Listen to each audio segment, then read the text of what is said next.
Hey there, rude boys and rude girls. You are with Skagazine right now. I am Eric, and I am here with Jess from the podcast. And a couple weeks ago, we spent a lot of time in not Croydon, Belsum. Is that how you pronounce it, Jess? Ben Stella? That too. And we were hanging out at This Is Not Croydon Fest, and Jeremy, thank you for your hospitality and giving us the opportunity to have a spot to interview so many great bands that we will never forget about. But tonight, we're going to talk about a few of our interviews. We're going to talk about the Planet Smashers, Catbite, Bucko 9, and Big D. What are you drinking tonight, Eric? Beatbox. Does that It, word mean it, anything else to you? it tastes like shit, but it's high in alcohol content. Do-do-do-do-do. And do you have the video from the beatbox contest we had? I do have, no, the video of me and you beatboxing each other is on Ryan's phone. I think it'll be blackmail one day. That's okay. Fuck you, Ryan. All right. So, so tonight we're going to showcase four of our interviews. Which one do you want to start with tonight, Jess? Planet Smashers. We talked to Patrick a while back on one of our Fuck regular you, Patrick. episodes. Fuck you. I won't say it, but yeah, he deserves it from you, I You guess. should probably say it too. Just back me up. I mean, you should probably say it to all of us for making him say it to you, So, but if you do not watch multiple episodes of our show, you stink. But with that, Patrick and I have this thing where we swear to each other now. You can find that in the Spanish Bashers episode. But with that, I saw them in Canada recently, and I really wanted to yell "fuck you, Patrick," but I was just scared that I I would was get. going to say, did you guys do that? You didn't? I did not because, like, I have not.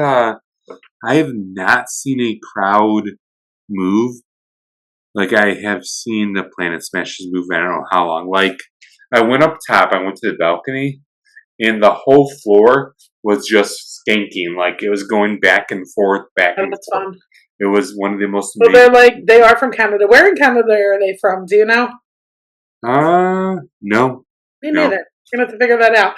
Um, somewhere. so if you said "fuck you, Patrick," maybe a fan would have like pounced on you for that shit, all territorial. That's what I was worried about. If Don't I fuck was you, standing at Patrick. the end, like in front of him, being like, "Fuck you, man!" Like I was scared I was gonna get my ass. Then you would have got tackled by all these happy skankers. Yeah, that wouldn't have been good. That wouldn't be good. So So, cool you got to go to the shows up there. Also really cool. We got to talk to Patrick for a second time, and this time he brought Matt along. So let's roll right into that. bam, let's do this. I'm like, what if he doesn't remember? And I'm like, I'm Erica Scott Gazine. Fuck you, Patrick. And you're like, what is wrong with this guy? They've given him way too many beer tickets. He made me do it. I was like, oh, it's fine. Yeah. That is time. I got to yell, fuck you, Patrick. Just Yeah, all right. All right, very good.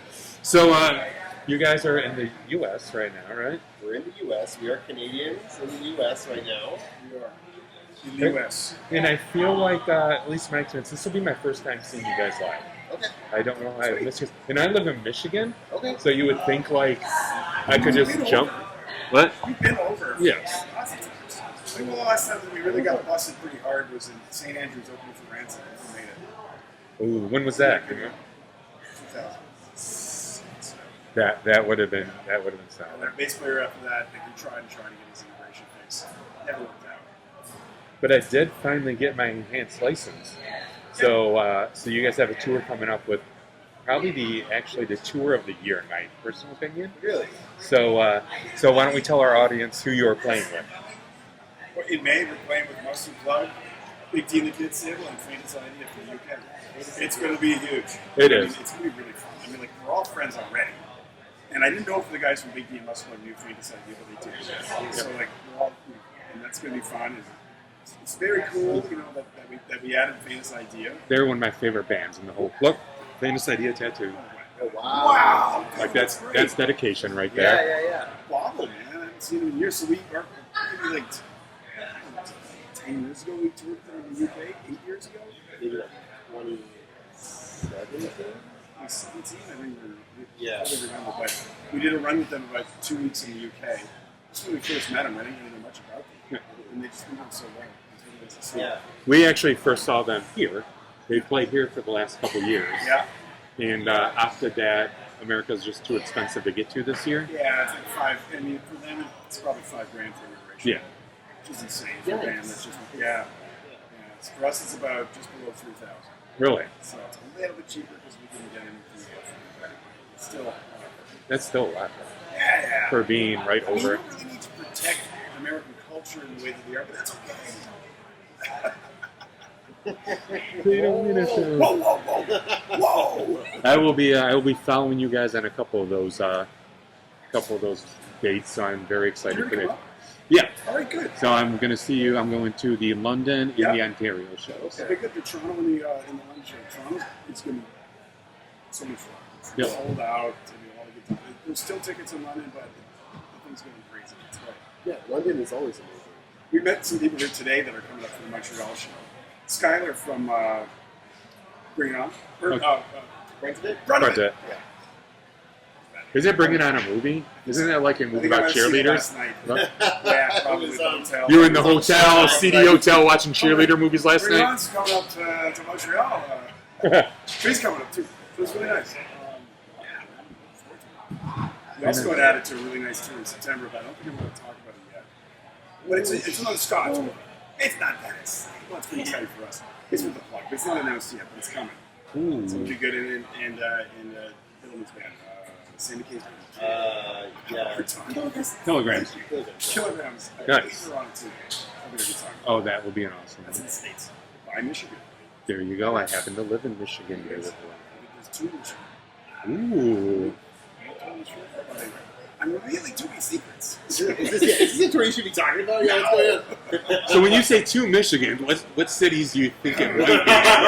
Well, let me see. Scogazine Grill, man. We're in the grill now. They're turning up the temperature. So is this your first? This is your first time here at the Snack Writing Fest, right? Yeah, I think so. Yeah. Have you been? You've been to Philly before, The right? fifth, the sixth one. I saw the number. It's number 6, Yeah, right? we've never played. We never did Croydon. So it's nice to be. We've been asked a few times. It just hasn't lined up. There are, traditionally there's stuff that we do this weekend. Like last year we went. I think it was the same weekend as Manchester Film Festival. So we Okay. but it lined up this year, and we booked this one ages ago. Like Jeremy booked this one. He was like, "You got to do it. Otherwise, I'm not going to offer anymore. This is your last year's. A year to straighten out your shit. He's pretty tough with us. Yeah. Tough but fair. It's tough to fare." Nice. We got our first 7-inch. They're only 7-inch. Our own. So first and last And seven, last really. 7-inch. All of our 7-inches are. Inflate? Yeah, Wow. I That's it. have a copy. I bought one of discounts. that's pretty good. I think it was maybe only 300. Oh, yeah. Maybe even There were less. different pressings. There was like Yeah. the red vinyl. Wasn't there red vinyl and then there was black I vinyl? know that he wrote on it, and each one was hand numbered. Yeah. Ooh, you know you're getting a good Which one one I in have. hand That's up. pretty cool. Yes. So, and it's nice to see him again. He looks, I don't know, Jeremy, like, he looks like Jeremy. You've seen him in years. And it's this- You guys had a nice reunion. I didn't know Yeah, who hug. he was. And Yeah, big hug. hug, big He's very dirty. He's got a lot of, he's been working very hard. He's been doing a lot. He actually is Yes. running the shuttle bus too, right? Oh my God. The guy's like doing everything for Yeah. this. Yeah. Where does the shuttle bus go? Local hotels. Big What's this? Oh, that, In the after hours party, which I kind of want to go. Get the snails. I know. Yeah. I You know. love Catbite. Yeah. Catbite. Cat bait. Cat bait. I'm You love small, Catbite. I'm strong. Are you sure Yeah, you this love is them? Are you sure? This would be really nice to go to. Speak Where's louder. your voice, Jess? Jess. How's it going? Good. Are you going to say guys? fuck you to Jess too? Into- Never. He really is upset about it continually. What did you do? Yes. They made me. I Well, think- he didn't come to the podcast. Yeah, I think Oh, I yeah. like, Yeah. Yeah. I think I got kidnapped or something, and there's a weird What? They never told me that. Are you alright? thing going on, and I was in the back of a van, and I'm okay. Okay, I'm good. okay. You're okay. I Never made his sponsor was this. Is that tonight? that is That is the tonight. That is our after party. So we have to find a way to Is it go. here or is it? It's not. Like- it's at Founding like Fathers. 10 minutes from It's here like at that. not barely 10 minutes from here. Okay. It's a restaurant bar. They have a great area for the bands to play. We wanted to highlight some of our local bands that we're really fond of. Plus, the Snails are having a reunion, Yes. which you're so lucky to get. We're just having some fun. I haven't heard of the one now or the heavy beat, so it'd be cool. The heavy beat played here yesterday, and They were good. phenomenal. They came and see Speaking of the Snails, don't you guys have a new album coming out pretty soon? What's this about? No, we're very slow. That was just a bad transition. Oh wow! Thank you. I caught it. I caught it. Layers. Yes, we do. Burn. Yeah. We have a new album coming out. It's called On the Dance Floor. Yeah. And it's been a little delayed. Yeah, the record label held it back a bit. Yeah. So pissed at the label for that. When's that label?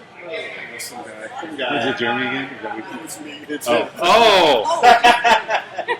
So we were planning having out for this. This was when it was supposed to come out last Okay. Friday. And the mix just took longer, and then, we went on over little tiny things. And I got distracted. Yeah, and the artwork. It took way longer. Started watching some Netflix after a while. Pretty much. Yeah. So then we're like, oh, we're on June. And we're like, I'll just wait this number, wait a lot more shows. So we're going to do that. It's going to come out last week of August. Right. Are you going to be playing any of the new songs on this We're upcoming going tour? to go on the dance floor.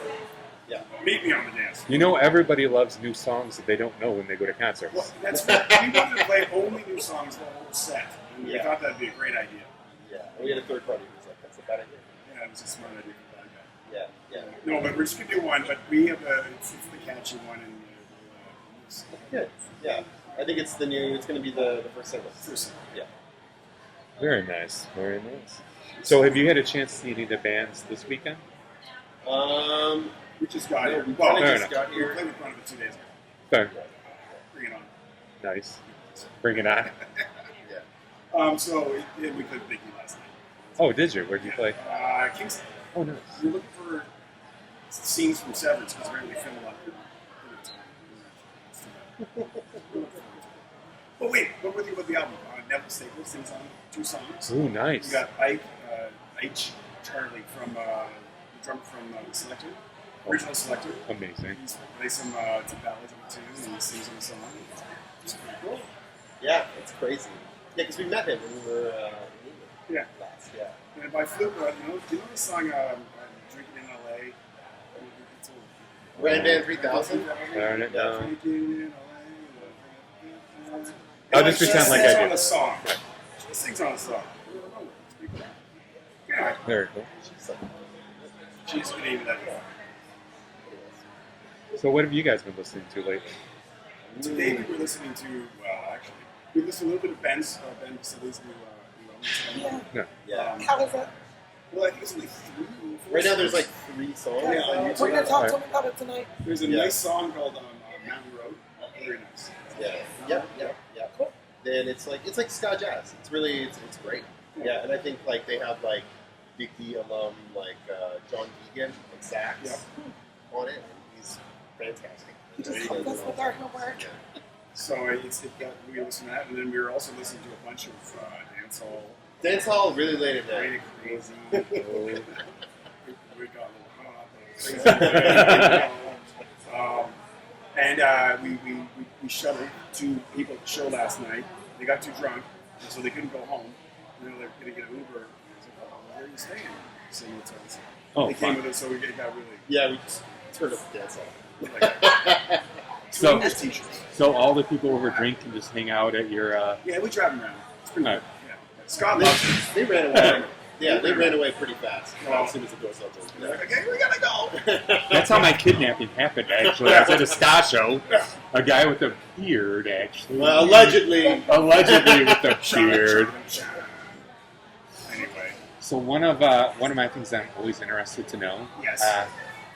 And here's where I'll put you on the spot, okay? Way back in the day when you were just like wee ones, what was the first album that you held in your hands and you were like, you listened to and you're like, I like music?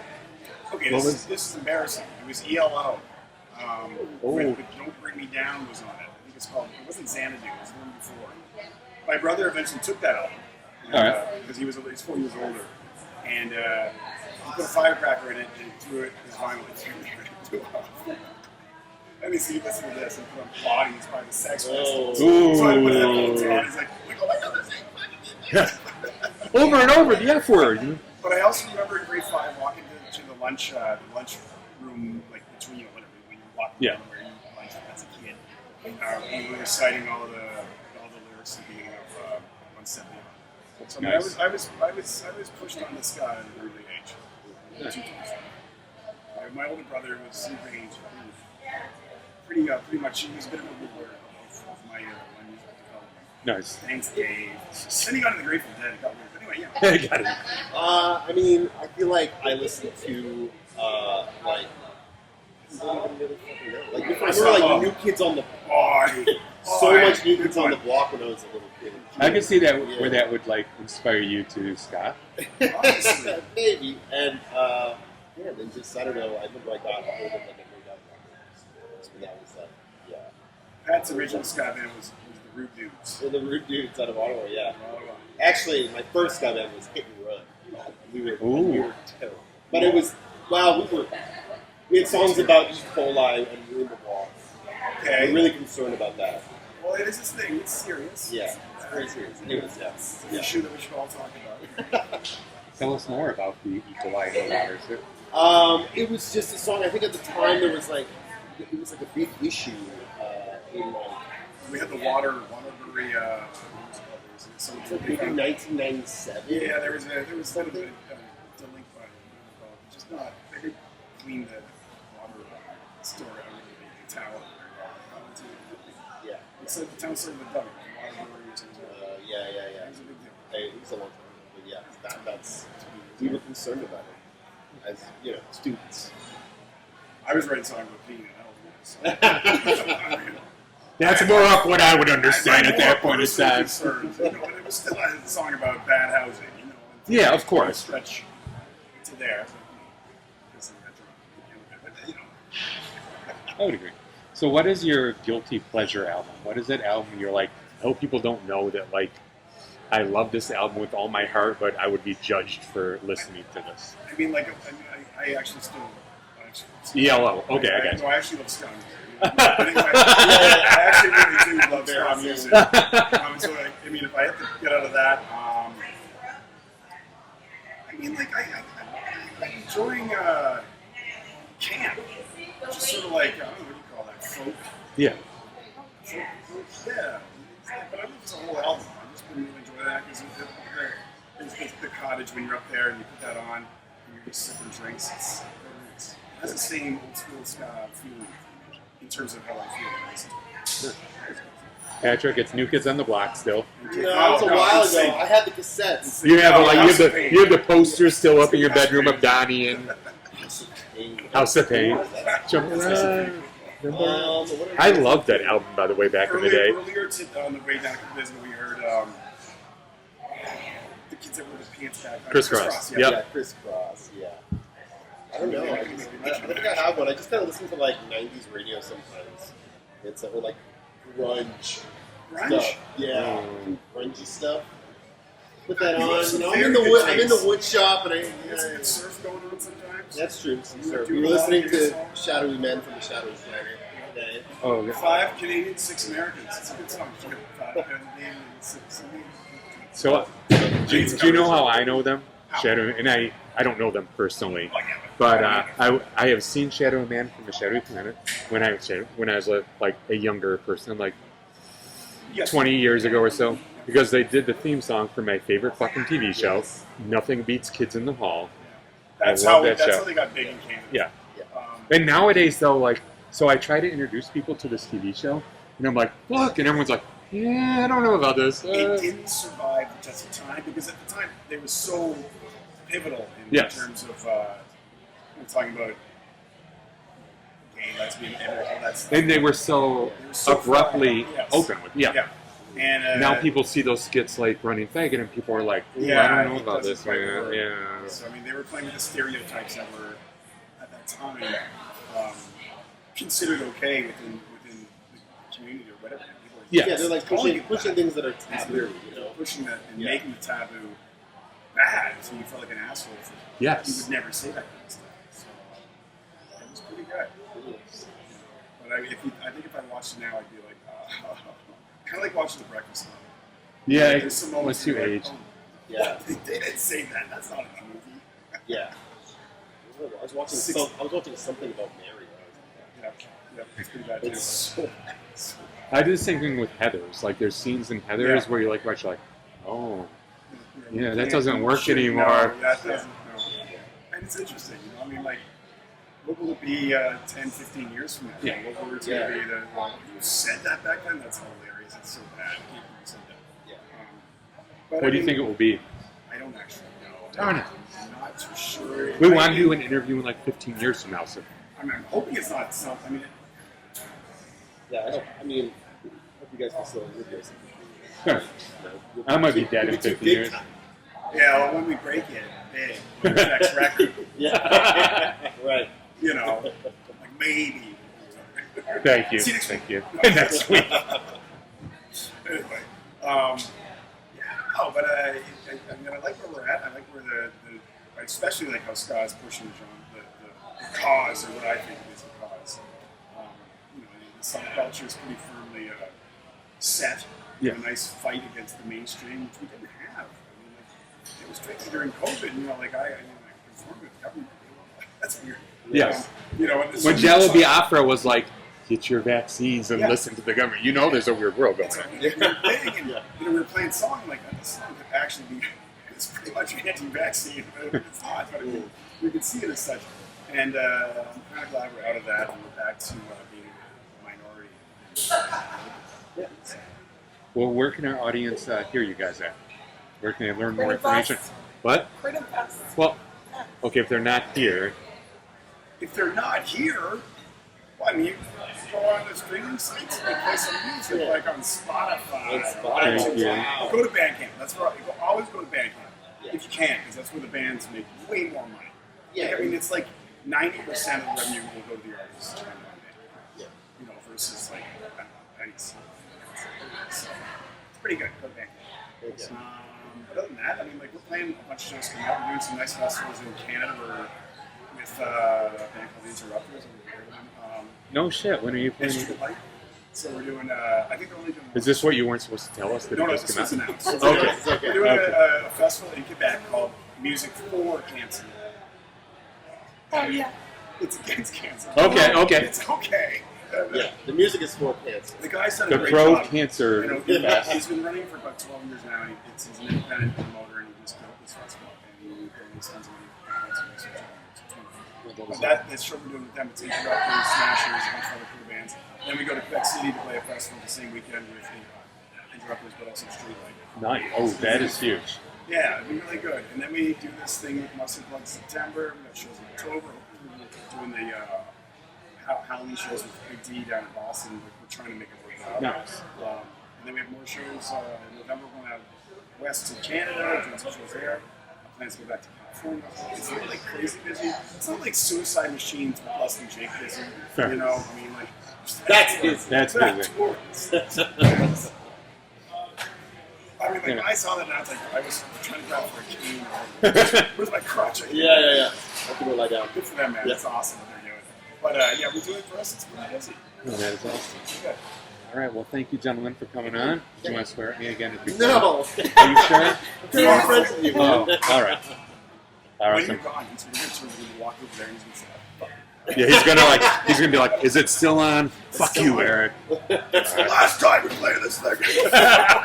Awesome. Thanks a lot, man. All right. Thank Hey, you so thanks for much. coming on. The energy that Planet Smashers brings to a show is amazing. If you get a chance, you really need to go and see the Planet Smashers because it is a well polished set.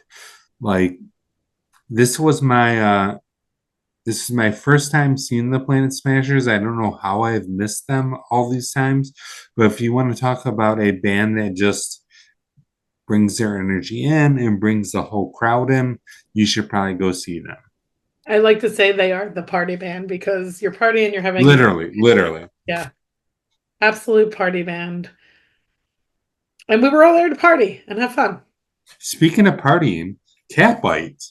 Oh, well, hometown heroes. Being here from Philly, I like to see Catbite as much as I can. It's not as easy as it used to be because they're all over the place. They're not playing as much at home as they used to, but when they do play at home, it's a great time. And this set was absolutely fantastic. We got to hear some new songs from their new EP, Doom Garden. Which is this will probably be out in the middle of it, but they're doing their album release tour right now. Yes, the Well- album just hit Friday. But also equally important to the Catbite show, the Snails did a reunion show. Is that a snail shirt? Lovely shirt. Do you see it? It says Yes, the Snails. Snails, which was phenomenal. It was. It was incredible, especially for a venue that wasn't really a venue. Like, so much fun. They sounded great. And Can I the back lights you were a up? little weird. I didn't get, like, my video looks a little bad because the lighting was so bad. But So the Snail show, Amanda brought up the point that it felt just like a house show. yes. It really did. You had those low ceilings. You had stuff going on. You had Brittany like in the middle of the crowd, just like enjoying her. Oh yeah, she was just having a great Dancing. time. She didn't have to do anything except have fun and dance, and she was loving every minute of it. I think Tim said during the interview that she was the biggest Snails fan east of the Mississippi. Maybe is that what he said? I think technically Brittany said that she was the biggest Snails fan. I think it was Tim. Do you want to bet? Go ahead. What Let's are we find betting? out. And we are here with a member of a band you all know, the Snails. So the Snails, and the Snails are also doing a reunion show this weekend. Tonight. And it looks like you brought somebody with you, your wife. Yes. Are you in a band also? She's the biggest Snails fan on this side of the Mississippi. I do freaking love the Snails, but yeah, we're also in a band called Catbite. Catbite, huh? Who I feel like you're from the area, maybe. We're from Philly. It's close to this. We're in Salem right now. So it's like, we're like, Tim and I live like 20 minutes away. It's very Yeah. Hop on 95 and get off and then do a couple turns and you're here. It's kind of like that for me, only it's 10 hours. Yeah. Doing Same that. thing, just like different. expanded a little bit. Yeah. So you guys have, how many times have you played This Is Not Croydon Fest? / This is Croydon Fest, I guess. So, We've done it 3 times. No, 2. we've done This Is Not Croydon 3 times. 3 times. This will be the 3rd time. Yes. And then we played the Croydon This Fest. is Croydon. Once. It was one of our first shows. We played it When it was at the Chamois. at the Chamois Creek in 2019. Yeah, and I remember like it was Big Game the Kids Table and other bands. Some other people played. Some It was a good I have time. the T-shirt. I'm like trying to visualize it because it was a white T-shirt. There was like a skanking guy. There was like orange and yellow and pink. That kind of sounds like every Scott. Yeah. It had the band's shoes on the front. Right? Yeah, and then on the back it was all that. We opened that. Oh, I love that shirt. That was like probably our 6th or 7th show as a band because we started in 2018 and we only played like 3 shows in 2018 because we were getting married that year and we were like focused on planning this wedding and like so we did play a couple shows and then we started to kind of pick it up in 2019. And we played that and then the next day we actually played with the Slackers in Philly. I remember it was like a super busy weekend and that was Chris broke his finger. Chris broke his hand at Croydon Fest when he was handing his cymbals, or he was helping the next band. I think it was Backyard Superheroes was next, and he was helping bring their drum cymbal stand stand, and stuff, yeah. cymbal stand on the stage, and it like started collapsing. It cracked down like right on his And, hand. then he had to play the next show with a broken hand the next day with the Slackers. And those were actually Johnny, our original bass player's last shows with us. He played that weekend and he left the band. We're still really good friends, but he was just like, you guys are becoming more busy than I can handle, and I don't want to hold you back.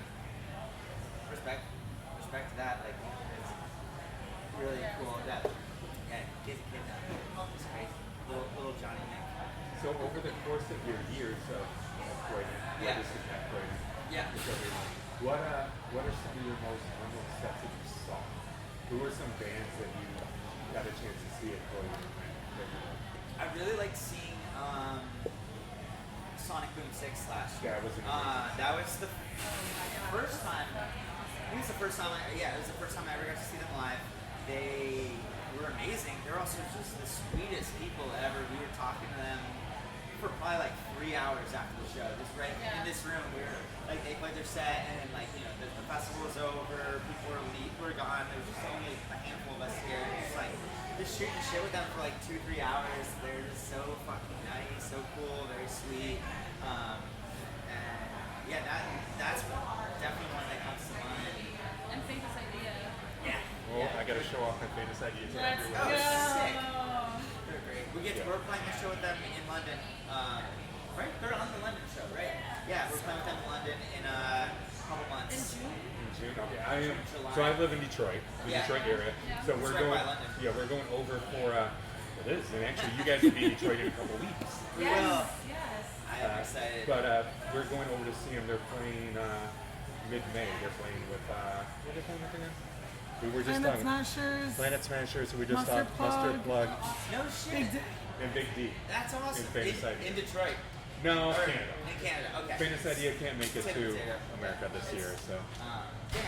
That's awesome. I love So those when is guys. your guys' show? Because I'm literally half over. Oh, we're in Detroit. Well, I know when you're in Detroit. When are you in London? I think they mean the other London. London, England. Oh, England. Shit. Never mind. I'm not close to Detroit. Is not close to that. Sorry, I You got thought me you knew when I was excited. joking. Yeah, it's not close to you. No, never mind. Yeah, we're So playing- Detroit, May 15th. Yeah, You'll be there Detroit, May Yeah. 15th. with Is it a London? There's no London, Ontario. Oh, London, Ontario. Yeah. way to break my heart there. Oh, sorry. Yeah, we're playing with them in London, England. But in Detroit, you're playing with the official Scott Gazine band. You're playing with the Boy Detective. Yeah, Boy Detective Who, and Rodeo who we Boys. love with all of our hearts. Yeah, I'm really excited. We've been like talking to them for a while, and like I'm glad we can. That's like the coolest thing about now. We're headlining shows, and now we can kind of pick the bands that we're playing with. You know, we've done a lot of supporting for bands, so we obviously don't get to pick who the bands on our bill are.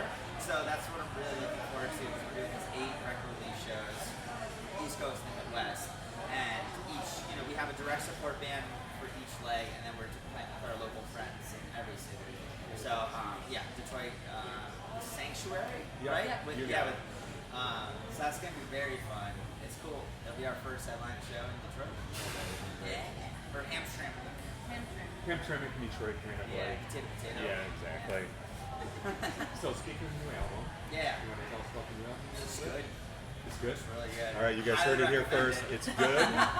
Buy it. It's I mean, it's we've had the opportunity of releasing 3 of the singles, and the reception has been very good, I think. It's fun. It's really cool because we haven't like put new Catbite music out in like almost 4 years. Yeah, since 2021. We've done like some other releases, like we did Wavebreaker, we did Covers and stuff, but- covers and things like that, but not like any new music from Catbite. So it's really exciting to have new music out, and I feel like it's like kind of different, but also still like Catbite sounds. But I'm really really proud of this EP. It's like a little, it's different in. I think maybe the writing is like a lot more like. I feel like in the past we've been like just like about love or falling out of love and like relationship wise, but this one is like more about like introspective, like looking inwards at like what you've learned as a human along through life, or like just like kind of going through personal things. So it's really really fun and meaningful. And we're just like, we've evolved so much as a band, because like literally, we wrote and recorded Nice One, the last record, in COVID after only playing maybe like 20 shows. Like we weren't really a band, and we wrote that, and then shit kind of started going really well for us. We were just touring nonstop and becoming the band that we are now. But all that music that we wrote is before that. So this is like now we're this well-oiled machine of Catbite. Like we work so well together. The songwriting process just works so well and organically. It just can't be like these songs came together so easily for us, I feel like, and we just have like such a good system of like, you know, me and Britt, we kind of come up with a skeleton of a song, lyrics, and like chord progression / like, you know, basic structure, and bring it to the band, you know, send a rough demo to Chris and Ben, and then we get together, and then we just kind of don't leave the room until we have this fucking Catbite song, and then, you know, record that, and then we kind of leave it at that, and then we go to the studio, and then we kind of try cool stuff, but like, I don't know, we just like some songs will finish like more in like a rehearsal setting, and then others will like leave for like finishing or coming up with like more ideas in the studio. Just depends like how we feel as a group, as the songs like come together. Like for Tired of Talk, we kind of left it open for a lot of experimentation and and stuff.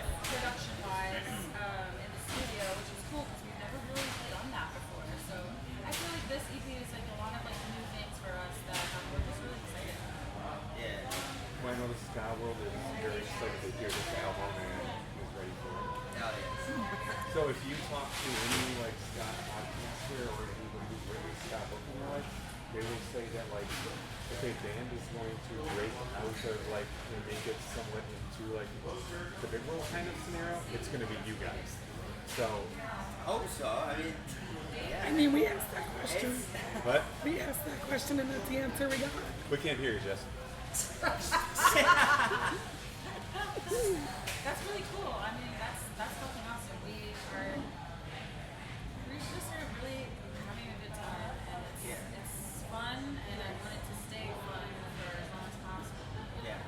Yeah, we just keep writing the songs that we want to hear. Like, you know, Catbite's my favorite band. And like I want to keep it that way. Like it's, you know, it's just like I've been playing ska like since I picked up a guitar. Like this is my world, this is my community, this is my fucking family. Especially like weekends like this, it's like this is why we do it. We get to just meet so many cool people, and you know, we just keep playing some ska music, and you know, just have a good time. Like this is all we want to do is like play music that we like, tour the world, make friends, eat good food, repeat. So like, you know, so yeah, we're stoked. So when you go to Hamtramck, Yes. have you ever enjoyed Polish food before? Oh yeah. Okay, because like Hamtramck is like, my last name is Gonzarski, so I don't know what I'm talking about. But Hamtramck is like Polish town. Cool. So there's some great Polish restaurants over there, so get there a little bit early, have dinner. Yeah. Oh yeah, we Send definitely. us some recommendations. Oh. We I mean Philly, we're very lucky. We have a lot of really good food, and also like the The Port neighborhood Richmond neighborhood that's like pretty close to us is like a big Polish. neighborhood. Rose, kibasi. City chicken. Do you like city chicken? Or do you like city chicken? No, but sure. What is that? I love it. Whatever it is. So ironically enough, city chicken is pork. Oh, So I know, mind blown. Okay. regular chicken. Go on. No. Apparently, I get you there. Got him. Although country fried chicken, I guess technically you Fried- might be. Country fried chicken, but that's like a style. No, they call it country fried steak, but sometimes they call it country fried chicken. Or do they call it chicken fried chicken, which is really weird when people call it chicken fried Chicken chicken. fried chicken. Oh yeah, chicken Yeah. fried steak is also a thing. Yeah. You can fry spawn anything, can't you? This is true. Okay, but city chicken. City So chicken. city chicken apparently way back in the day when chicken was very expensive, it was a lot cheaper to put pork on sticks and bread it. And that's where it came from. I'll eat it. Yeah. Okay. Yeah. Send us a list of places. Yeah.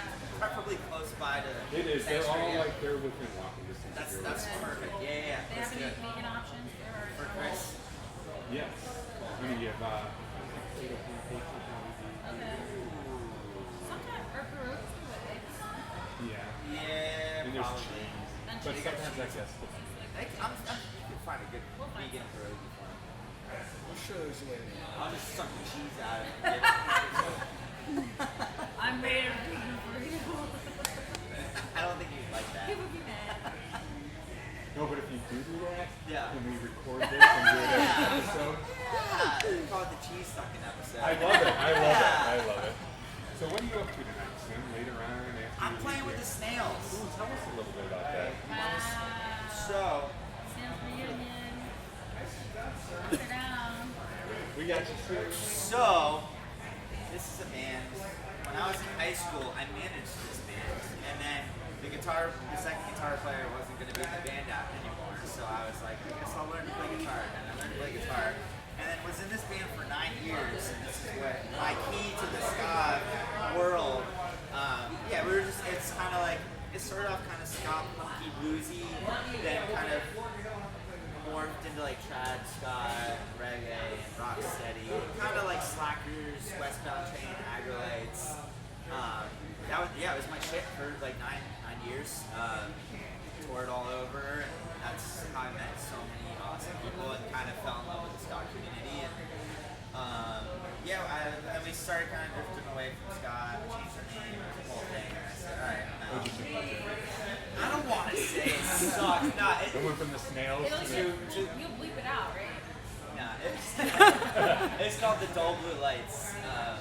Great band name. Said no one.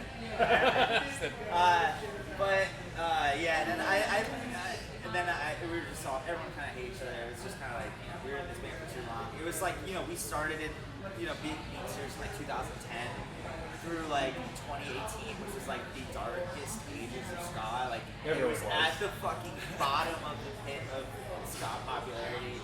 So, and like, we toured everywhere. I made so many good friends, but it was always like, Gainesville, 10 people. Next day in Atlanta, 4 people this show. Like, just every single night, just touring because we liked it, but also, it was just, we got so burnt out. We were a great band. But yeah, I quit that band in 2018. 2 months later, started Catbite. We're playing for the first time all together since 2018. They broke up. Yeah, they broke up maybe like 6 months after I left the band.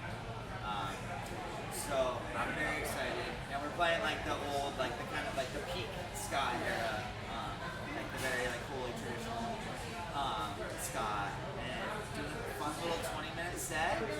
Yeah, we had rehearsal on Tuesday. It's like we never stopped, and it's also Ben from Catbite. He's also in the band, so we all went to high school together. And also, Ben's identical twin brother Josh is on drums, so they're locked in. And then our friend Todd is Right through each other. yeah, it's literally just like brain to brain. Like robotic. Yeah, because everyone knows Ben's the best bass player in the world. Just imagine that, but on drums at the same time. So in like ska and reggae and stuff. So it's like it's very cool. It was very very fucking cool to play with them on Tuesday and just like go back on these songs that haven't touched in so long. It's gonna be very fun. What's the farthest somebody had to travel for the show tonight? From that band? Yeah. We all live in Philly. Yeah, we're all 20 minutes, 40 minutes? Yeah, like I think the farthest. West Philly for Josh. Yeah, the farthest is Josh because he lives in like West Philly, so maybe. An hour. Nah, it's probably like 45 minutes. Just to get out of West Philly takes like 2 days. Yeah. Well, she's working on something here. What's going on? What do we got here? Oh, Philly ska. Philly pride, baby. Gilbert's.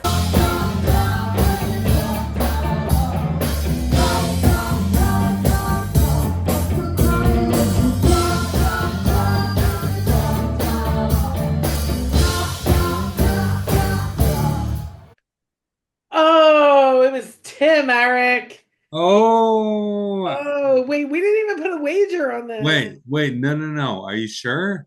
I'm positive. Didn't you just hear it? I didn't because we didn't actually play the thing. We're just doing like, I know it was Tim, and what's our wager? Because you're gonna listen. ooh, you are wrong. It was Brittany. No, it was Tim. You're crazy. What's our wager for when this goes up on the YouTube? And The the YouTube. interwebs? The YouTube. Remember the MySpace?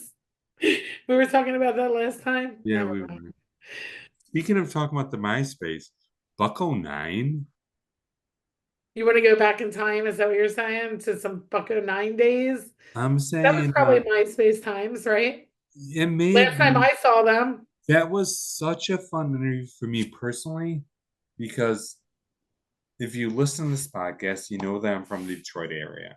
Uh-huh. If you haven't listened, if you don't know that, hey, welcome to the podcast. We're glad you're listening. Please go back and listen to our other ones.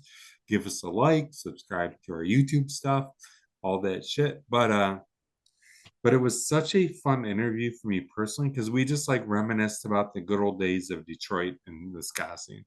And can I go They're on? not even from Detroit. They just love playing there, No, right? but can I go up on like a stump speech for a minute? Sure.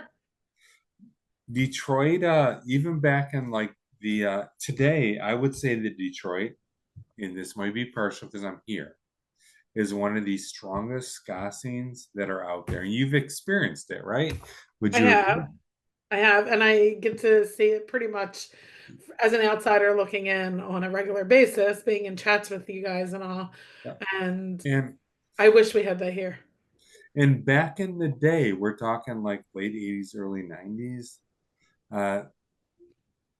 I was very I mean not back then, but when they did the Pick It Up, was it Pick It Up? What was the ska movie? Was it Pick It Up? Oh, it was 90s? it was Pick It Up, wasn't it? Well, it was, right? We talked about this during another Yeah. episode. I So was extremely disappointed because the Detroit scene did not get the recognition and respect they deserve. I It was think all Navarro about was on it. it was literally all about they were, but it was so short. It It was was all mostly about about like California. I it mean, was all about California. Like, hey, Tazy like broke this scene back in the day, and I love Tazy. Don't get me wrong, but I think that the Detroit scene was very underrepresented from that. so The maybe circle we that should make our own documentary. You the want to do it? circle that Let's do all it. you want to. Yeah, yeah, let's do it. Oh, you almost said fuck Tazy, and you're like, ooh, that's a bad idea. No, I was saying fuck yeah. What was I gonna say? Fuck what? I don't know, Patrick? but I was gonna say fuck Patrick. so oh fuck you, Patrick. Okay, are we still? No, we moved on, but this so I would say that that it was a very good moment for me because I'm from Detroit and I love talking about Detroit and like it's such a cool moment for Bucko 9 to be like have a however long it was conversation with me about the scene in Detroit back in the day. My favorite part was when they talked about throwing bottles off the roof with the suicide machines. I was like, did you Yes. scream break the glass when you did it? They were like, no. And I was like, why not? So maybe we should play that interview so people can hear what I'm so Yeah, excited. let's do it. Did they talk about anything other than Detroit? You'll have to listen to find out. That's right. We're live at the Broken Goblet in Bensalem. What are you guys doing at the Broken Goblet in Bensalem? We're about to. We heard there's free beer. There is. Yeah. There is. Whole lot of And stuff. as we're partaking in it, Yes. cheers. I love that you have two of them. Go ahead, Jeff. Show me. And free beer. Oh, yeah. And good beer, too. But besides drinking free beer, what else are you guys doing this weekend? We're playing some music. Yeah, in about an hour. Yeah. About an hour we're playing. We've been talking to a lot of people, and you guys are up there for everybody as far as who they're excited. Yeah, we haven't been here. You don't come here forever. very often. It's I been know, like not 20 since years the or 90s, something. I think. Yeah, yeah. We were talking about that to Jeremy earlier. Like, you know, we used to play in Philadelphia, places like the Chalk and Electric Factory. Like, hear anything you want. I'm sure he would come. Oh, I mean, I've known about this probably since it's such a Catch one good. almost been on my radar as far as like, oh, you got Me too, but I'm local. Yeah, They're so not. we don't have cool stuff like this in San Diego. Like, No? you know, like they have the big things like Punk in the Park, but we need something like this. This is our favorite. We come from Michigan. You know, Michigan. You know, hey, it looks like that and stuff, right? The Dirty Right? Yeah. Detroit. Yes. Oh, yeah. We drove by 11 We love hours, that but you know, place. it's worth every second of it to What is? see so many bands. That are You want me to be louder? Is that what We you're got saying? stories about Detroit. But Let's start with that. oh my God. Start with that, please. Please. I don't know. We're gonna let out some. Please. Let's start with Okay, that. so here's Go ahead. one of the first stories. We were playing. I love that you're still going live, by the way. This is... Yeah, we're still alive. So we were playing a show in Detroit, and we stayed at John Bunkley's apartment. Which is singer of one of the greatest ska bands of all time, Gangster Fun. That was, I know I'm digressing here, but Gangster Fun was my gateway into ska. I got Come See, Come Ska, and I was like, my life will never be the same ever again. Oh, totally. Yes. Yeah, so we were staying at, and this is just so everyone knows what's up with you. We were staying in the Dirty D at Bunklin's residence, and I was sleeping on the floor. I was, that's what happens when you're on tour. And you're broke as fuck. Yeah. And so I woke up, and it was like 5 a.m., and I heard someone rustling around, and I look up, and it's John. I'm like, hey, dude, what's going on? He's like, I gotta go to work. And meanwhile, just to preface that whole thing, it was pouring fucking rain, and it was cold as fuck. And I'm like, where are you going to work? I didn't know. He's like, yeah, I start my first job, or my first day on the job today. I'm a chimney sweeper. So that guy was sweeping Chimneys, I remember. fucking chimneys in Detroit at 5 in the morning on rainy days. And I was just, I felt so bad for him because we were, in his comfy, heated apartment, just hanging out. His wife made his breakfast and all this stuff. Yeah, we went to White Castle. Well, first White Castle experience. How'd that go for you? Didn't care for it. Fair. He is now a librarian, so he now is a director of United Libraries. So he has left the chimney. I don't know if he still does chimneys. I can't say he's left it. Maybe he does it for. I think that was his first and only. That was like 1994, 95. Yeah. We actually saw. Well, we've seen him a couple times. We saw him in Seattle. He was living in Seattle for a while. It was 2 years ago, right there. He showed up. It was when he was starting to do brilliant, like watercolor. Which is amazing. His art is so good. Yeah.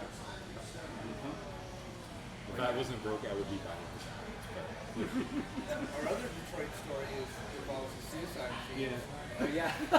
Ooh, let's hear it. It's nothing that crazy, probably for Detroit, but We're for the suicide machines. We can't let it all out.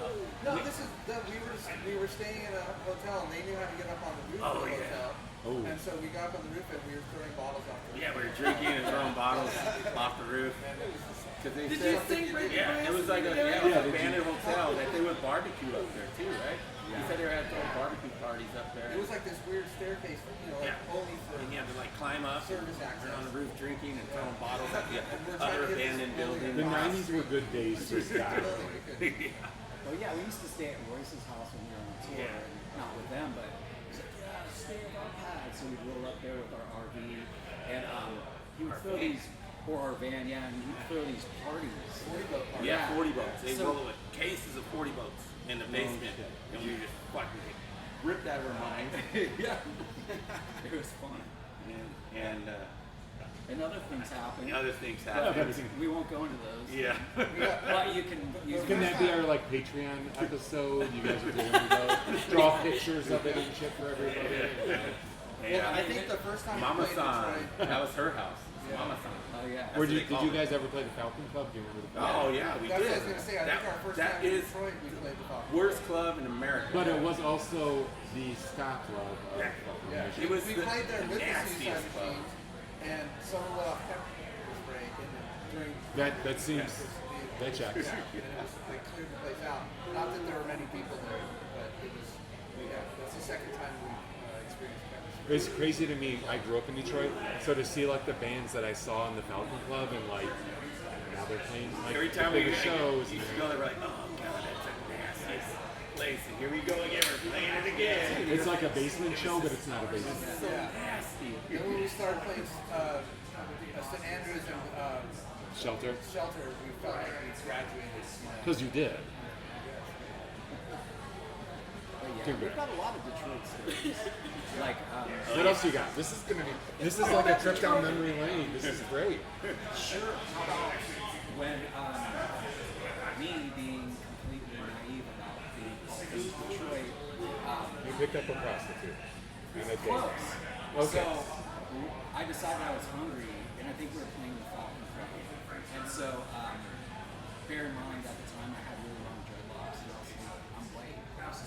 So I'm walking down the street to try and find something to eat, and there was nothing except for a gas station. So I go in the gas station. It's still the same. And the glass is like 2 inches thick. And I'm like, what the fuck is in here? And I turn around, And like all of a sudden I realize I'm like not in the right place at the right time.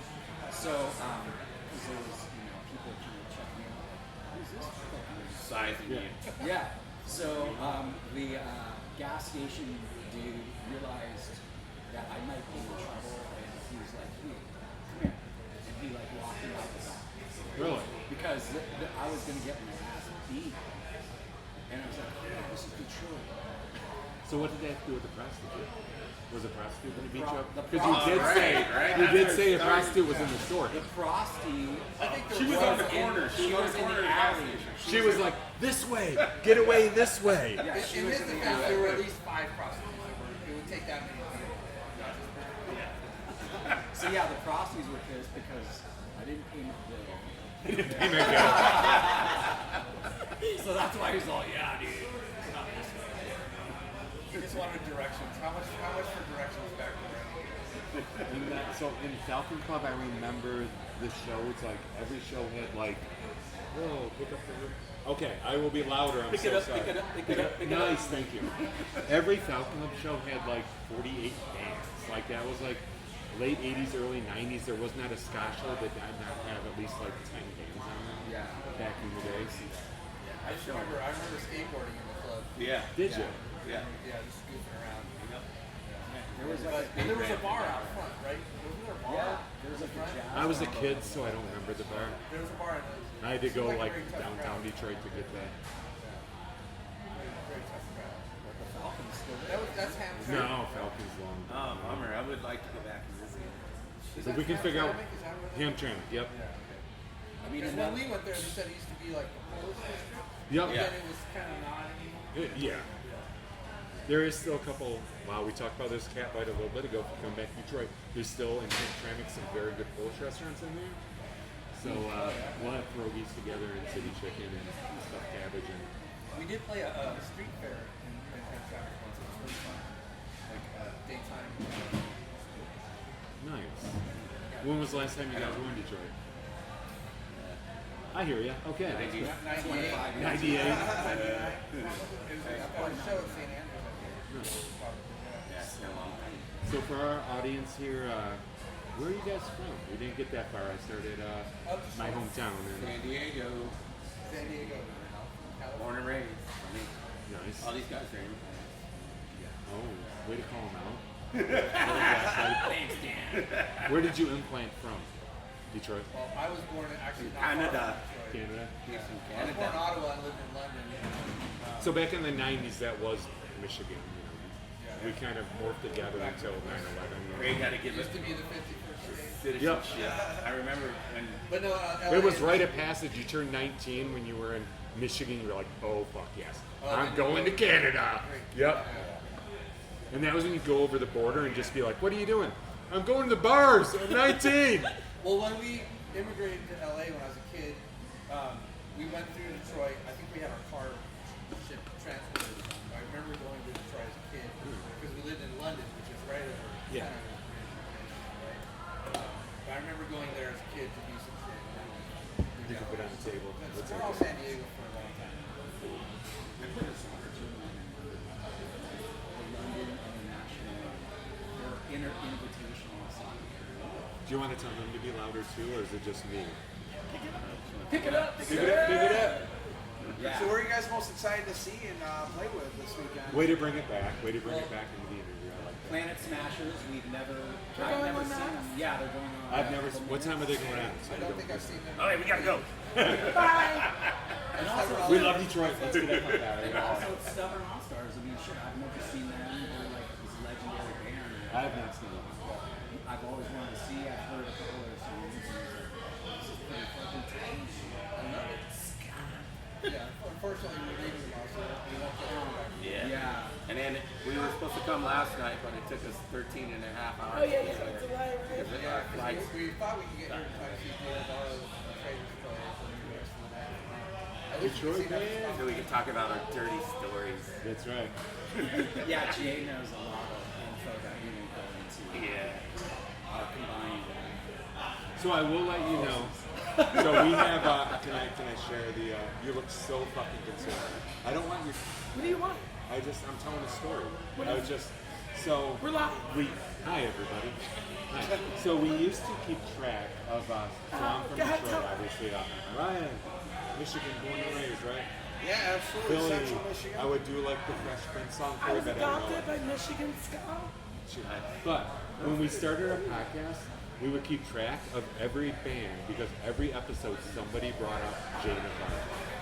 That is the influence, like I feel like he has had in the ska world. Like we'd be like, "Ding, stop!" Yeah, we were all kids together. It's weird. We started touring together. Yeah. I mean, when we were really young, Yep. before Suicide Machines even had a record out, we did a headlining tour around the entire country for like 6 weeks, and all kinds of crazy shit was happening every day. Like what? And that was with Gangster Son and Yeah, ME330. Oh, Oh no, I was talking I would about pay the- so much money to see that tour nowadays. Yeah, we called it the Scama Loser Tour because we were just all Yeah. losers. Yeah. But Rob's the one who. Rob, Yeah, our first- he was like, we just losers. Yeah.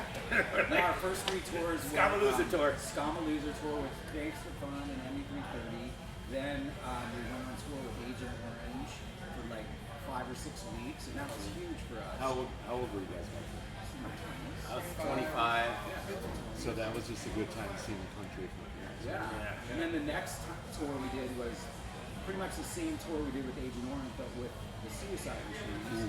And that was when Derek, was our drummer, and Royce, and Jay, and Dan. OG line. Yeah. I was about to say OG like. And that was amazing. I mean, a lot of crazy shit happened. Oh yeah. Like their van got broken into, and they had a ton of instruments stolen. And just like the shenanigans, like their roadie guy. Oh yeah. Like on a daily basis, he was just doing shit to like. I mean, he was kind of funny, but he was kind of strange. So Yeah. we immediately pick up on it, and Well, if anyone knows, we were just talking about this. I want to know where Slave Steve is. What he's doing now. where's Slave Steve? Slave Steve, where are you? I want to know what you're doing. We should have asked Jay last night. Oh, he's gone. Jay Yeah. now. Yeah, Jay would probably know. And so, I mean, we were lucky to be with those guys then. It was right before they started recording their first big record. Yep. And Yeah, we had all those songs that were on that album they were playing on the tour. Yeah. And so we knew them all because we I listened to remember it every night. Literally, like going to their houses to buy tapes from them. Yeah. They'd be like, "If you want a tape, go to this address." Oh, nice.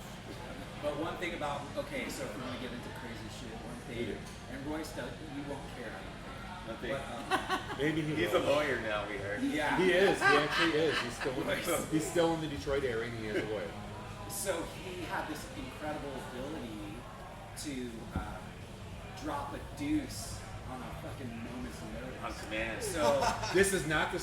I did not see this story coming. So yeah, that was his superpower. we have video of him, like, I guess this club fucked them over. We played, Memory Lane in Baltimore, Maryland.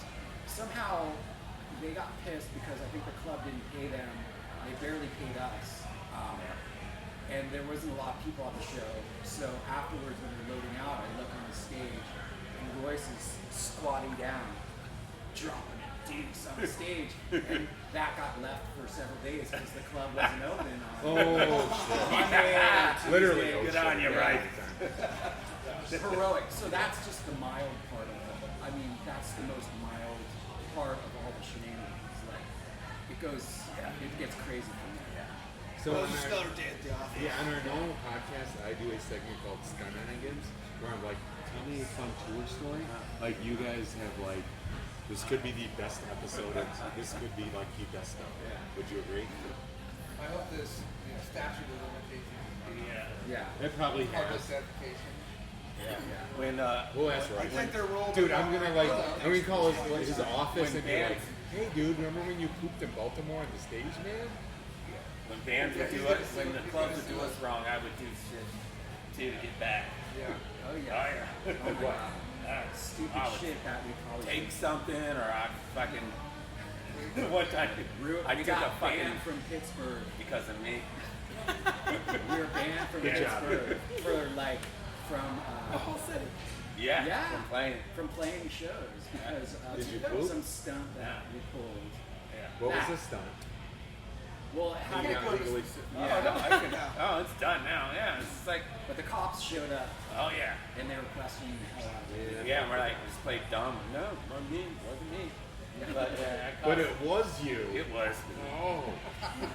Are you going to tell us what you did now?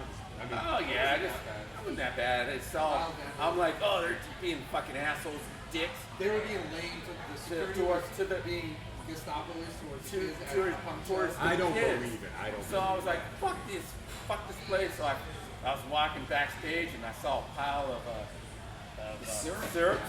And there's a screwdriver right there. And I'm like, fuck yeah, bam, bam, bam, bam, bam, bam, bam, bam, popped them all. Yes, like I'm the like, big fuck them, I'm boxes gonna and cost shit. them.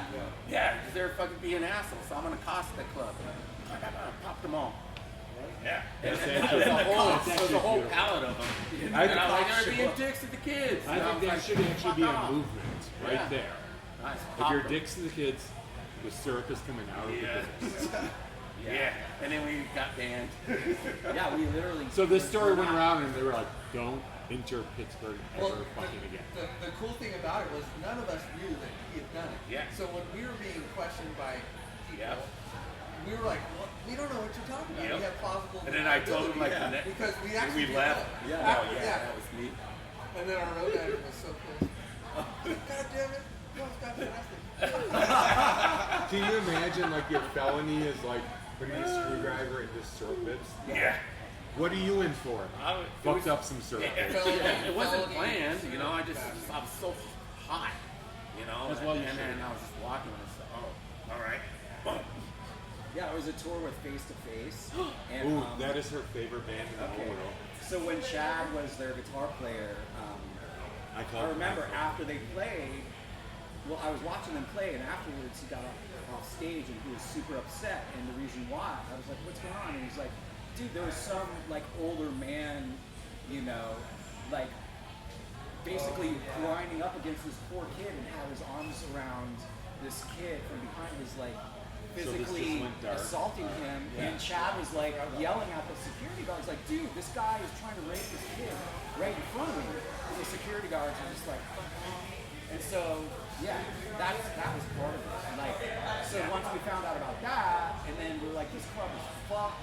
And of course, you know, Dan has a very creative ability of delivering revenge. So, With screwdrivers. You fuck us, I'm gonna fuck you back. yeah. That's not the type of thing you're allowed to be more. That would be a good name for your next album. You fuck us, we're gonna fuck you. Speaking of next album, Cut Out the Noise. Released Ooh. on May 16th. nice, that's so sick. Nice transition. Nice Brand new transition. songs Oh yeah. from Bunker 9. We're gonna hear them tonight. When was your last album before this? Two. 2018. So it's been a couple. The single that we released April 9th, Razor Face. So we're playing that one. And another new one called Hallows. So we played Do you want to do this tune real quick? Pick it up, pick it up, pick it up, pick it up. What? I heard it. It's right next to me. I used my You're all the way stage over there. This stage. But yeah, we're super excited DJ about stage. it, as of course a band would be. But the thing about the record is we had so many. It took us a long time. We had to record We it twice. redid it. You've been doing it since 2018, is that what you're saying? Kind of, sort of. Well, We did it during COVID. We wrote all the songs during COVID. Mhm. Yeah, 2020 is when we really got We weren't even in the same room together. But We're all locked the down. first version of the album was. Yeah, he was gonna quit the I was band gonna. I was like, because it sounded it wasn't good. no, I wasn't. I'm like, Mixed. if we put this out, don't put my name on this record. I don't want to be part of it. How did you guys feel about that? Did it make you sad? No, it made us glad because we were all thinking the same thing. Yeah, he was the only one. I So want you to hit the sneak out. Yeah, I stuck out. I'm like, We were trying so hard to make it work and having it remixed, and it just wasn't this happening. wasn't right. Was this during COVID, so did you have to be in different this was like spots? Or? 2023. Okay. like 2 years ago. So we redid. We started fresh. Yeah, redo everything. Is it the same songs though? You Same did song, the but song? redid. And We just now retracked everything. put my name on it. Yeah. Was it the lyrics? Was it The whole package. The whole. No, it was the production. Like we had some technical issues where there was bleed all over. Yeah. Like the drum Bleeding tracks drums, were mixed bleeding all together. Everything is just much Like drum. I know, not to get too deep in the woods. But go ahead, because you guys are very musically that separation, right? So you don't want to hear your snare or your hi-hat on your floor tom in the background, right? So the way you might get something got goofed up. It was a technical problem, I think, in the original part of the process, and so it just made it impossible to get a clean mix of drums and then build everything off that. Yeah. You know? So we just started from scratch. I respect that actually. It sounded muddy. It was not what you wanted. It was like we're gonna start. I mean, if we were a band in the 1980s doing a demo tape, it would have been fun. You know, but it was like, it was just And this is coming out when? 2 weeks, I think. May 16th. May 16th. So where will we be able to find that? Are you guys going to sell it? Good call. Everywhere. Website, on Spotify? Yep. Self-release, is it a It'll label? be Yeah, on we're on Cleopatra Records. Yeah, they're already pre-ordering vinyl, and people are actually getting it already. Yeah. So You guys been playing for years. Like, I'm sure there's a fan base that's been waiting for some new material for a long time. So Hope so. we'd like to think so. I hope so. Well, like I said, you guys are up there as far as who everybody wants to see this. Every like when we've interviewed and we've talked to people and we're like, what is the band you want to hear? It's Buckle 9 and Smashers and Birth Control. We're the three bands No, that we're super everybody excited. talks about. We're having like 15 different conversations right now. Is this okay? Are you getting Looking called, at Jeff? doing another tour or a tour for the record release? Not per se. I mean, Are you coming to Detroit? we don't know. We never know. They're afraid of We Detroit all- now. You know, Oh, a yeah, tour they don't for like us Detroit. is maybe a 12-day run up the west coast. You can sleep on my floor. And we just You don't sleep on know. my couch actually. But you see my bed because I sleep on my floor. I fall asleep watching White Lotus every We don't really have the I ability get to it. like get in the van or RV and just go to to the Midwest and the East Coast for the most part because it just it's too the logistics just don't work out. Most of we have jobs and businesses and family shit. Some pay the bills. Well, yeah, and when we do stuff like this, we're doing it for fun. God don't pay the bills. Yeah, I think that was like on a billboard once. Scott will pay the bills. But you know, we're doing it for the enjoyment of it. So this to us is a treat. Yeah. You get to fly out here, and that makes things expensive. Yeah. You know, but that's we can't just tour our way out here. Like it'd be great if we could. Our first tour, what did we make? $100 a night? Yeah. Oh, no, So that's all we made. Good. Yeah, we made only $100 a night, and But I mean, that was back in just the paying 90s, right? yeah, it's paying the gas, and then Shady we Hotel? we gave ourselves $3 a day to eat for food. So round. So it was Taco Bell. Good choice. Yep. Yeah. And then the club would feed us maybe if we got lucky every other day, we can then get like a pizza or something. But that's it. So it's kind of like this, like times don't change. You get pizza here. And Oh no! Look at all that red free over beer. there. You get beer. This is the This is the shit here. I walked in. Shout out to the No, I walked in and I'm like, ooh, yeah, wow, this is great. So somehow as being a ska fan since like 1988, I have yet to see you guys. So I am so Oh, excited to see shit. you guys tonight. Right. No pressure, no pressure. But like it'll be like Sorry, if I let you down. What other bands haven't you seen? what? What other bands haven't you seen? I don't know. One that's playing right now. Ah, shit. Yeah. You better run. Thank you guys so much for joining us. Not really. Do you have anything you want to add? I'll talk your ear off all day. That was And we got lots of stories. all right. We love you guys. We love you. We're stoked to be able to do this. I guess the only thing I would say is like with Bucko 9, it's all about love. We love playing live, and we love the people that come to see us play, and it blows our minds. Like every single show, we've met some incredible people over the years, and we truly just love and adore the people that decide to pay Still attention come to out. us. It's just like, wow, it like blows my mind, blows all of our minds. So thank you, Awesome. thank you so much. Thank you. I want No, they didn't just talk about Detroit. They talked about their new album that is dropping really, really soon. There's a couple singles out now, and I think the album's coming out in a couple weeks, May 16th. That's in 4 days now, but a couple weeks So- from when we talked to So them. by the time this is played, it will be after the fact. Yeah, So I hope to publish. wow, this the new album recently, just came but- out a couple of days ago. It might, because I'm a bit slow right now. New album, Bucko Night. How about the What Nows play at our after party after the Snails? So Bucko 9, not only did they play at This Is Not Croydon Fest main festival, great set. We're going to share one of their videos here in a moment. But at the after party, I'm like at the door and I see Dan walk by with an instrument and I'm like, why did he bring his instrument? He didn't pay to get in. He just moseyed on by with his instrument. I'm like, okay, whatever. When the What Nows were about to go on, one of the guys from Bucko 9 came up to me and he's like, Dan wants to introduce him and do a little dun dun dun with his horn. I'm like, okay. So I ran up and I told Berg, I'm like, Bucko 9 wants to introduce your set. And he was like, oh, okay. We'll talk about a fucking introduction. Dan comes up, stumbles through the crowd, over the equipment, starts knocking over monitors and shit.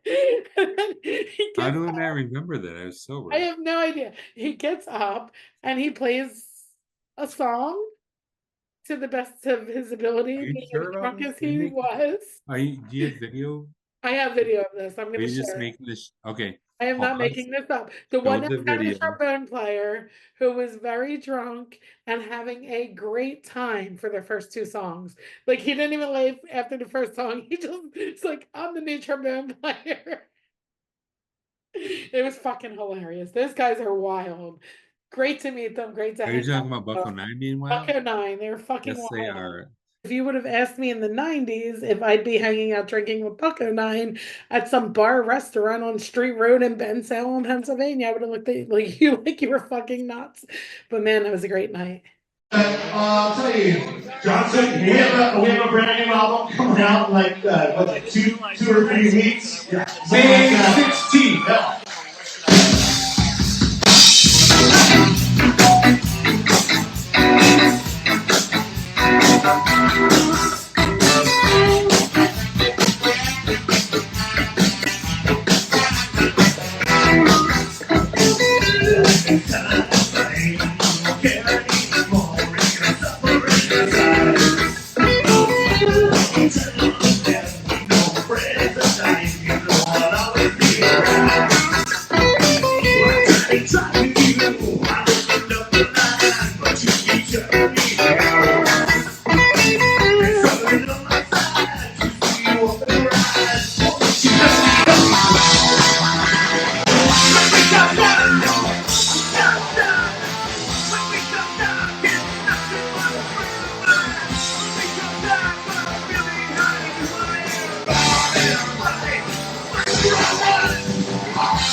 Save it for supper now.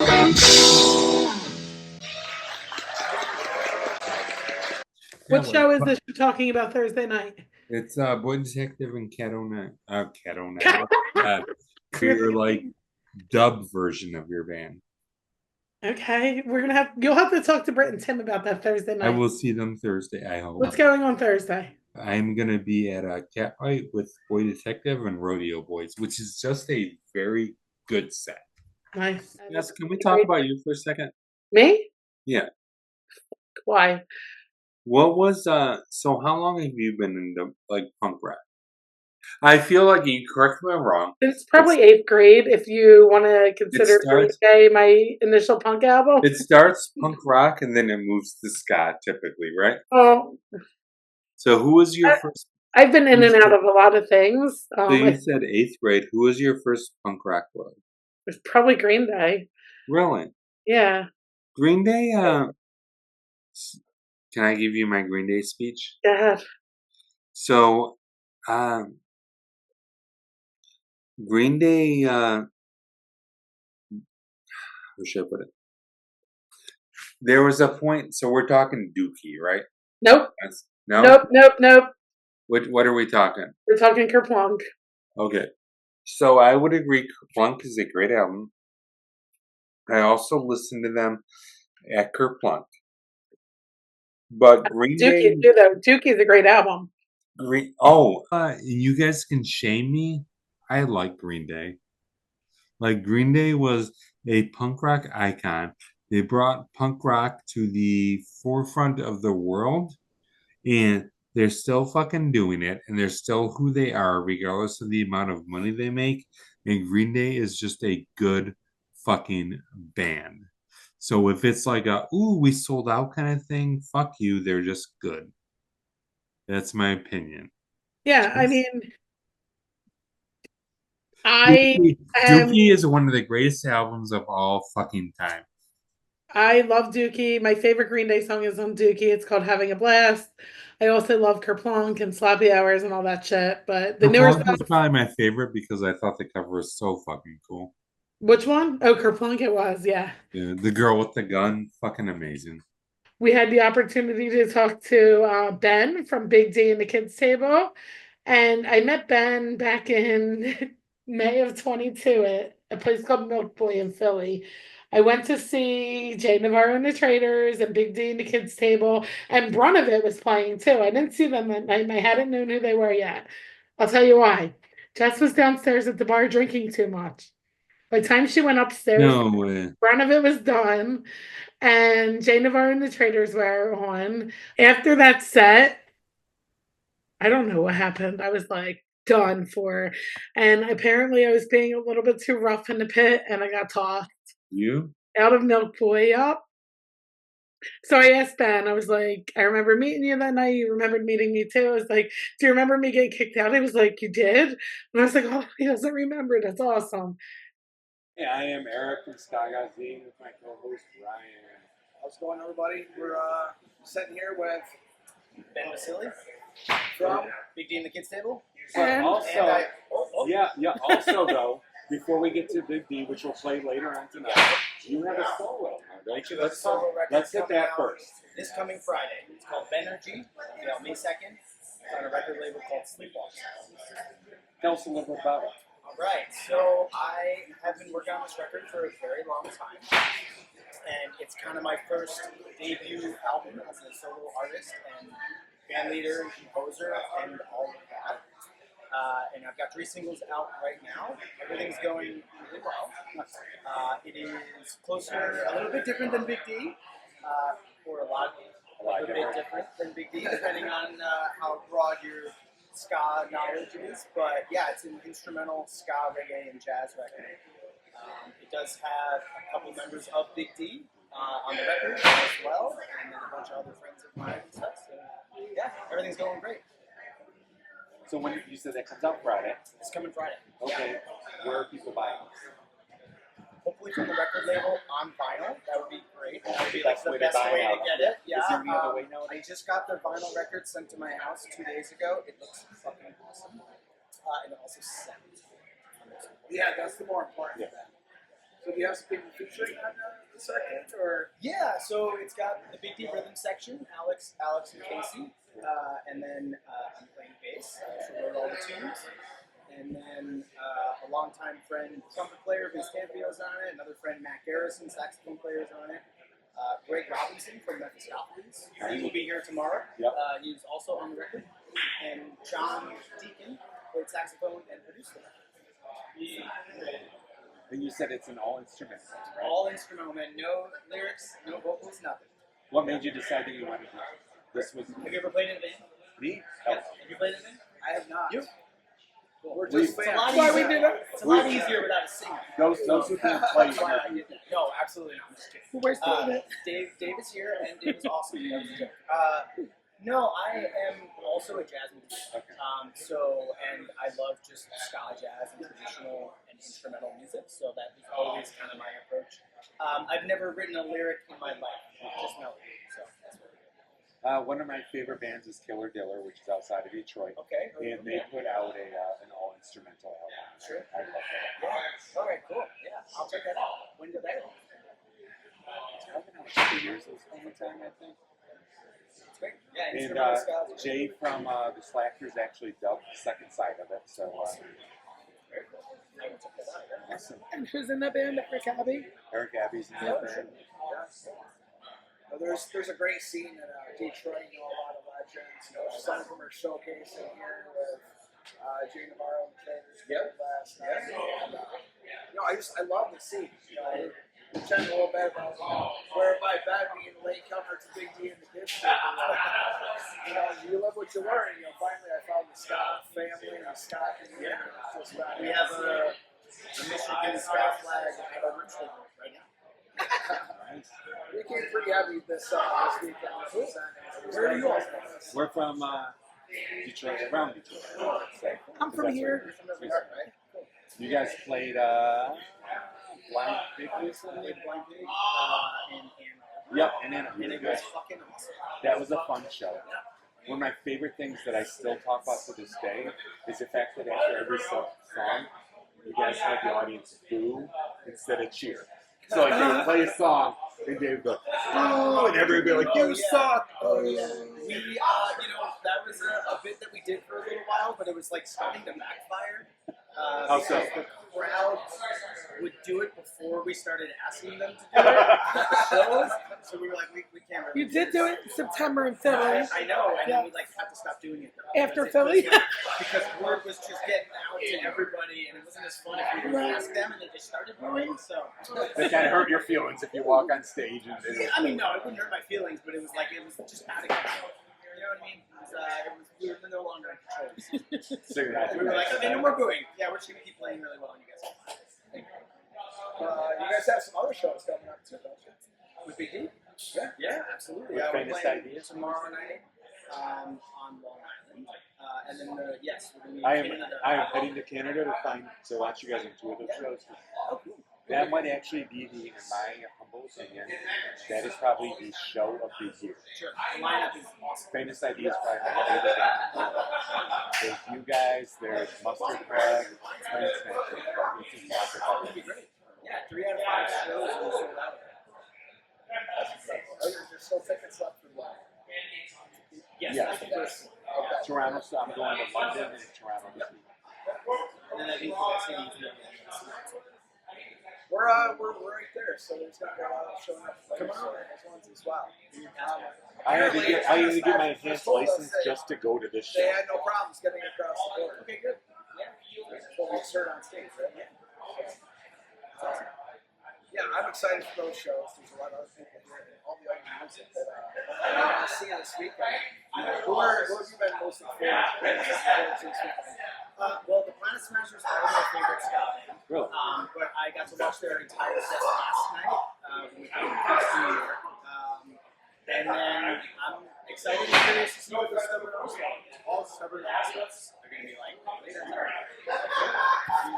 Well, is there anything else that you want to plug, talk about while we've got you sitting here at This Is Not Quite the Festival? Go listen to or buy my new record when it comes out. On Friday. On Friday, May 2nd. Keep listening to and coming to see Big D and the Kids Table. We appreciate it very much. And yeah, thank you guys for putting this together. This is not your first Croydon Fest. No, we But it played- is your first. This is not Croydon Fest. Yes, correct. We played, I guess, the original Croydon Fest in its original location. Which was I probably don't think it was Croydon, the right? first year. Yeah, it was in Croydon. It was 2018 or 19. And then this is our first not Croydon Fest. What do you think of this venue? It's awesome. Fucking sick. Very big as well. Much different than the last one. He's leaving. I think there's more music coming up, so Absolutely, yeah. Is that Travis? It is. That's oh baby. Yeah. All right, man. So one of my favorite questions is everybody who comes on our show, no pressure, is what was the first album that you got in your hands that you listened to and you're like, I love music. Like I now like this is my life. And you need a specific album. I need Or an album. band. Or band. You can do a band. Okay. If it's the Clash, I understand there's like 9 Sure. albums.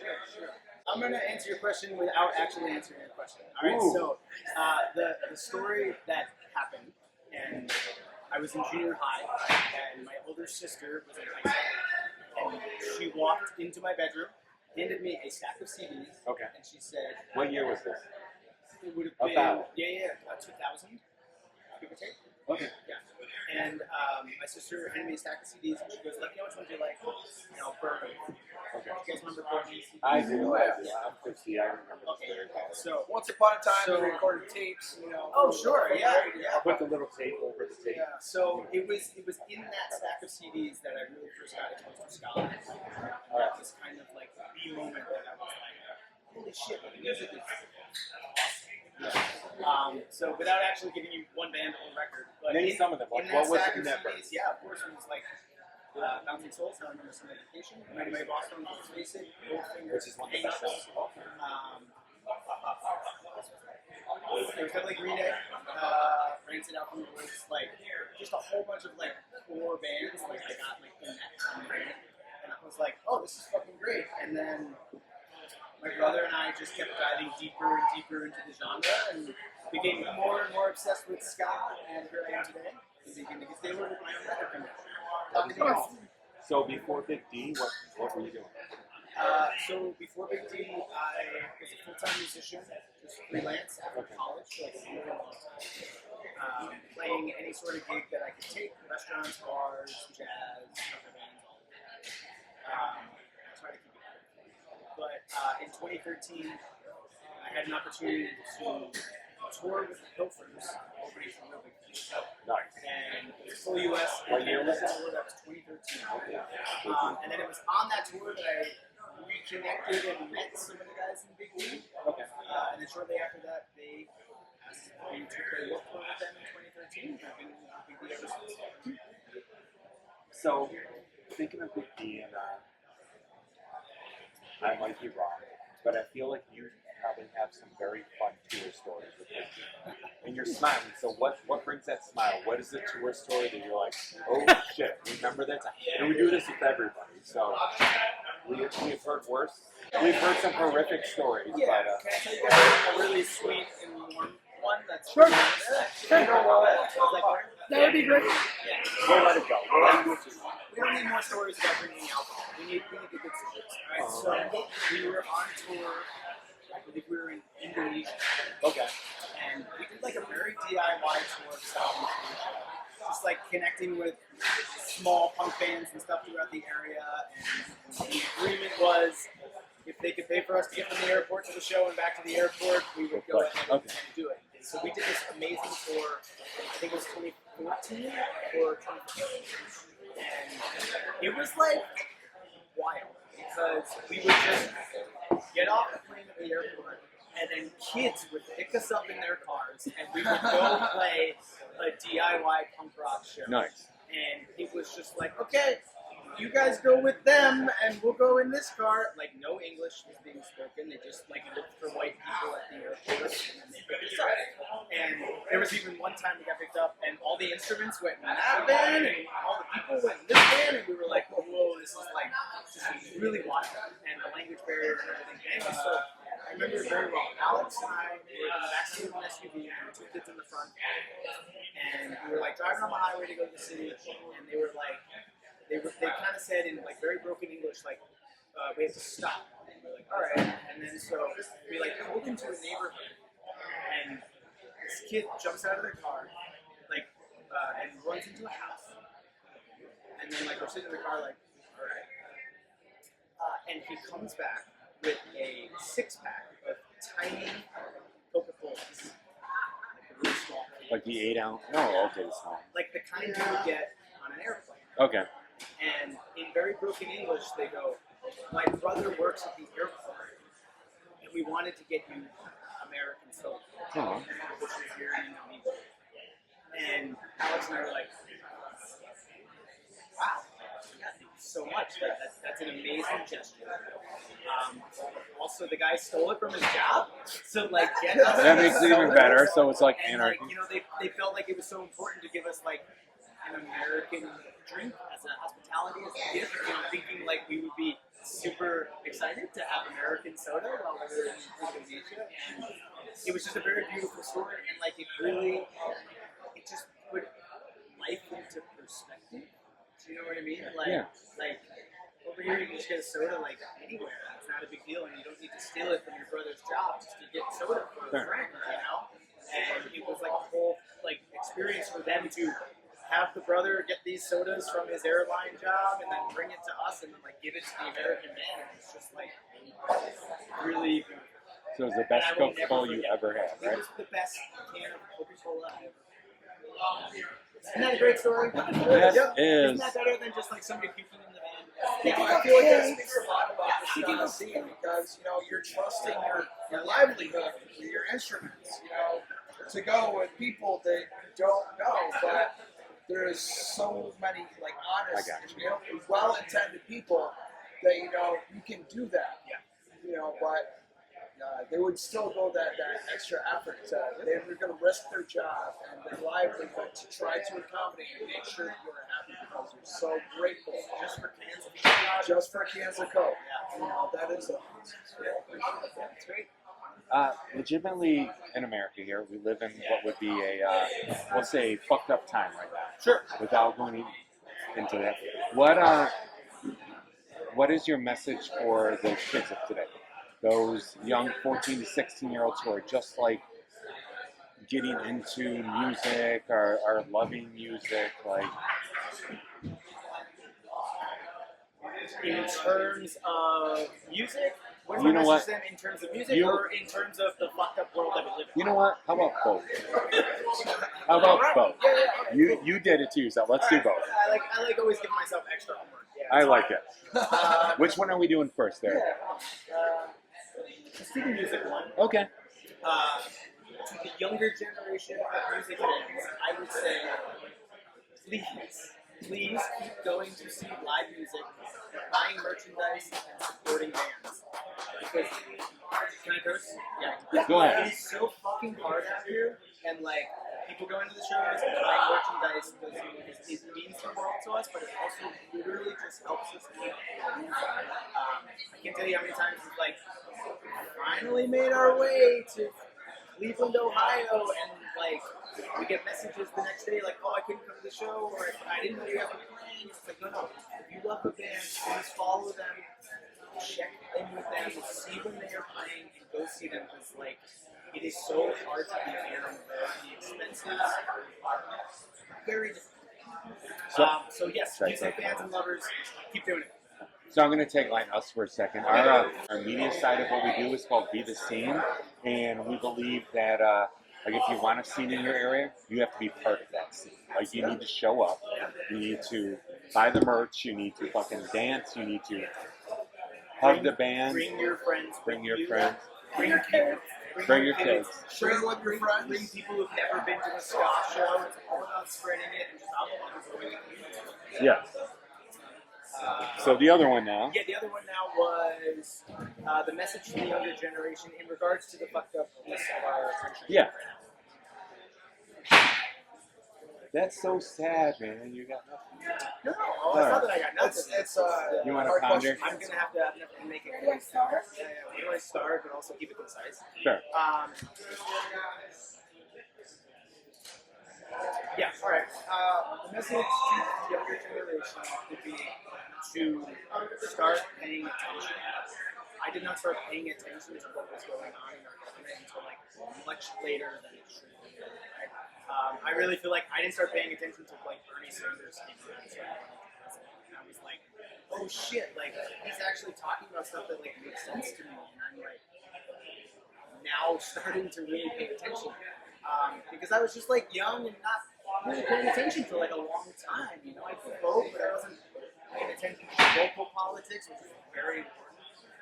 And I wasn't really paying attention on the national level either. But, so I would say the younger generation, start paying attention now, go out to protests now, and start reaching out and spreading the word now. Do not wait until it gets much worse than it is right now.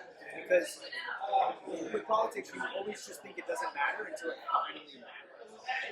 Until your health insurance gets something or something like that. So we need to do it now so that that doesn't happen to people. And even run for office. You know, there's a lot of people that are afraid of standing up and taking that leadership role. Yeah.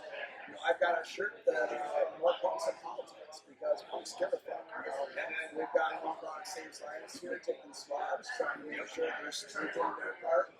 And you know, there's so many people in the ska and punk scene that will do a DIY benefit show, mutual aid, and you know, you see a punk down in the pit, you pick them up. Yep. You know, we need to do that same thing and working with each other and everybody. So, I appreciate it. It's been great chatting with you all, and nice to meet you all. I hear you, Lynn. I'm going to go get ready for the show. All right, we look forward to your set, man. I really like Ben as a person. He's a good guy. He is. And he is not only playing with Big Day in the kids' table, but what's he doing now? He told us about his new project. He's got his own thing. And if you haven't listened to Benergy, you should listen to it. It's an all-instrumental album. It is fucking amazing. And it features some really good people. Actually, there's going to be some release shows. I forget where they are. We'll plug them some. They're nowhere close to me because I tried. Yeah, they're not. The closest one to me, I think, is in Rutherford, New Jersey. But I'd want to say I can't make it that night for some reason. You can cut this if you want to, but I feel like it's good music to fuck to. I mean, you can leave that there. That's my opinion. If you want to fuck, listen to Benergy. I wonder how Ben would feel about you saying that. Like, that's your official review, right? Yeah. Like, it's good sex music. Okay. So we are going to close out here. We hope you enjoyed part 2 of the 4 episodes worth of content. We got it. This is not Croydon Fest. Like, follow, subscribe, and in a week or so, you'll have episode 3. And then after that, you'll have episode 4. We have a Patreon, just? We don't have a Patreon yet. We're planning on getting start a Patreon. Comment here. Tell us how you feel about Patreon. Are you into this type of thing? If you want a scene, be part of it. Be part of your scene. That's it for me, Jess. What Eric's trying to say is... Well, I said it very well. No, you go, Jess. You go. Sorry. No, you did fine. You did absolutely fine. I'm just fucking with you. All right. Good night, fuckers. Alright, we're just gonna start because we got very little time and we're gonna play really fucking fast so we can play as much as we can. We don't like to do banter, so we're just gonna play. We're the last band on Saturday night, so I think we're technically the headliner tonight. I don't fucking know. Let's fucking go!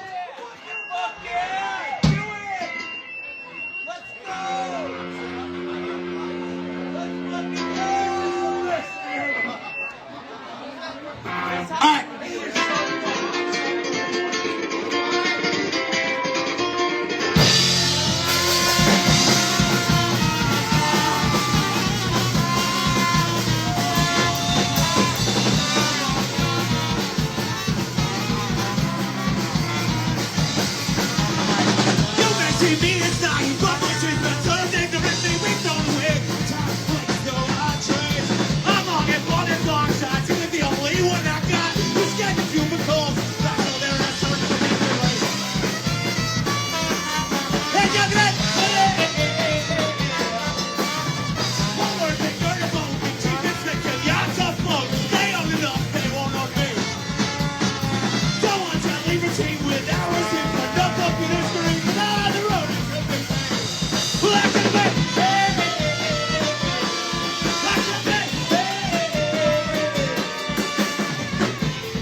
open road is to enclose.